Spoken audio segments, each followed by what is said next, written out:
నమస్కారం. ఈరోజు గౌరవ తిరుమల తిరుపతి దేవస్థానం చైర్మన్ గారు నాయుడు గారిని ఈరోజు మర్యాదపూర్వకంగా కలవటం జరిగింది. ప్రత్యేకంగా పైకరపేట నియోజకవర్గంలో ఉపమాక వెంకటేశ్వర స్వామి ఆలయాన్ని 2015లో టీటీడీకి హ్యాండ్ ఓవర్ చేయడం జరిగింది.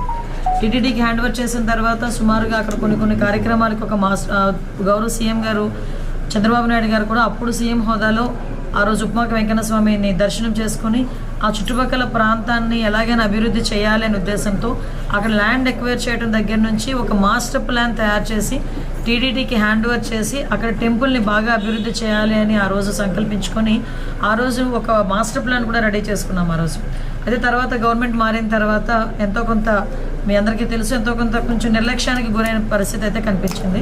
తర్వాత మళ్ళీ ఈ రోజు మార్చి 10వ తారీఖున ఉపమాక వెంకన్న స్వామి కళ్యాణోత్సవం అనేది చాలా ఘనంగా జరిగే పరిస్థితి కనిపిస్తూ ఉంది. సుమారుగా 1,00,000 నుంచి 1,20,000 వరకు కూడా భక్తులు వచ్చి ఆ రోజు స్వామివారిని దర్శించుకోవటం అనేది జరుగుతుంది. ఆ చుట్టుపక్కల గ్రామాల్లో ఉపమాక వెంకటేశ్వర స్వామి అనేసరికి చాలా వాళ్ళందరికీ కూడా భక్తి భావాలు ఉన్న చుట్టుపక్కల ఉన్న వాళ్ళందరికీ కూడా ఒక ఆనవాయితీ ఏంటంటే ఆ స్వామివారిని దర్శించుకొని ఆ కళ్యాణాన్ని వీక్షించి తర్వాత అక్కడ సుమారుగా 20 రోజుల పాటు జాతర జరుగుతుంది. ఆ జాతరలో స్పైసెస్ అమ్ముతారు.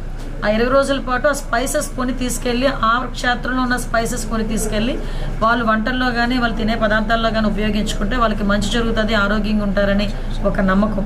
ముఖ్యంగా వెంకటేశ్వర స్వామి ఆలయం అనేసరికి వెంకటేశ్వర స్వామి నైట్ అక్కడ స్టే చేస్తారు, సేద తీరుతారు అని ఒక ప్రతీక. ప్రతి దేవాలయం వెంకటేశ్వర స్వామి దేవాలయంలోనే శుక్రవారం అభిషేకం జరిగితే కేవలం ఉపమాక వెంకన్న స్వామి ఆలయంలో ప్రతిరోజు కూడా అభిషేకం జరిగే ఏకైక టెంపుల్ వెంకటేశ్వర స్వామి టెంపుల్ ఉపమాక వెంకటేశ్వర స్వామి. మనకి నిత్య ఉత్తర ద్వార దర్శనం కూడా జరిగే ఏకైక టెంపుల్ అది వెంకటేశ్వర స్వామి టెంపుల్. సో అటువంటి టెంపుల్ని మళ్ళీ తిరిగి ఈరోజు మళ్ళీ అభివృద్ధి పదంలోకి ముందుకు తీసుకెళ్ళాలి, భక్తులందరికీ కూడా అందుబాటులో ఉంచాలని గౌరవ చైర్మన్ గారిని కలిసిన వెంటనే చాలా సానుకూలంగా స్పందించారు. ఇమీడియట్గా సిఈ గారిని పిలిపించారు. సిఈ గారికి కూడా ఆ టెంపుల్ మీద అవగాహన ఉండటం వల్ల మేము చెప్పకుండానే తనే తిరిగి మొత్తం ఇవి చేయాలమ్మా, పుష్కర్ని క్లీన్ చేయాలి, పుష్కర్ని మనం రెడీ చేసుకోవాలి, మనం చక్ర స్నానానికి రెడీ చేసుకోవాలి, ఇవన్నీ కూడా ఆయనే చెప్పడం నిజంగా చాలా ఆనందంగా అనిపించింది. ఏదైతే గౌరవ సీఎం గారు ఆలోచన మేరకు మళ్ళా తిరిగి ఈ టర్మ్లో మా అందరి ఆధ్వర్యంలో ఈరోజు మళ్ళీ తిరిగి ఉపమాక వెంకన్న స్వామి ఆలయం అనేది మంచి అభివృద్ధిలోకి ముందుకు వస్తుందని అపారమైన నమ్మకంతో మేము ఇక్కడ నుంచి వెళ్తున్నాం. రాబోయే మార్చి 10వ తారీఖున జరగబోయే కళ్యాణం కూడా అత్యంత వైభవంగా చేయడానికి టీటీడీ వాళ్ళ సహకారం కూడా కోరడానికి ఈరోజు ఇక్కడికి రావడం జరిగింది. వాళ్ళు కూడా సానుకూలంగా స్పందించారు.